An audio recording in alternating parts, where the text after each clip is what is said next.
I always want to become a fighter pilot. I keep praying. I don't really pray that much. I don't really believe in praying, but whenever I pray, I said, please make me a fighter pilot next life. It's just some crazy fascination. Like I already have said that, there is no second to hard work and punctuality, but as a chef, I must also say that I've always been very clean, very fair and very honest. I think these are the three core values that a mother and a grandmother cooks with. I think the chef needs to carry the same. As a hotelier, I think we are all like buried at the back of the house, like Dracula, so it has to be sunset. Actually, it is not neither. Sunrise for sure not. Or maybe after you finish the night shift, you see the sunrise. I think Hotel California, because you keep hearing that every time, or every time I entered the hotel in my first training days, I remember hearing this song. So yeah, I think becoming a father. Failure. I think a lot of noise. I don't like people screaming, shouting around me. I don't like negative energy around me. I don't like people who talk big around me. I like, empty vessel makes a lot of noise. So I don't like noise. Let's put it that way. I think I'm a smiling guy. I was always told that, you're a bong, you eat too much rasgulla, so you have a sweet smile, so you keep smiling. I think it is, I challenge myself. I get inspired seeing other people doing amazingly well. I'm not jealous. I really get excited seeing people around me doing amazingly well. So I feed off everybody's energy and success.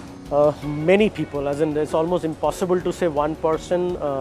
Yes, the hundreds of names I mentioned in my chat previously, so would be very difficult. But in the chef's industry, I would say it was the legendary late Charlie Trotter, because he was a persona. He had his books, he had his TV channels, he was an entrepreneur, started very late, like I have started very late as an entrepreneur.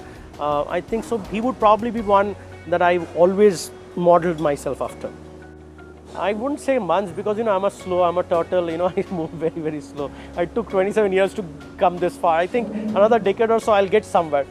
A couple of restaurants, little more travel. I'm not very ambitious. I don't really plan too much. So whatever comes along the way, I don't judge. I'll take up everything that comes along the way. Currently I'm the president of the Young Chefs Association of India under IFCA. I've been given responsibility to mentor 50,000-60,000, I'm told, young chefs who are passing out every year from different hotel schools, culinary schools from across the world. I wouldn't say there is a challenge. I just have to say that I am learning a different way and a different method to impart knowledge and to encourage the young crop. So it's more of a challenge within my head. I think it has to be attitude. It has to be the attitude that carried me all my life. I learned it from, very lucky to have learned it from Mr. Azim Premji. So a positive or an attitude towards looking at everything positively. I learn every day. So I think it's very difficult for the chefs who work with me in the kitchen, because every day I come back and I try to do things differently but better. So for me, I challenge myself every single day. Every time I enter the same space, I look at it differently.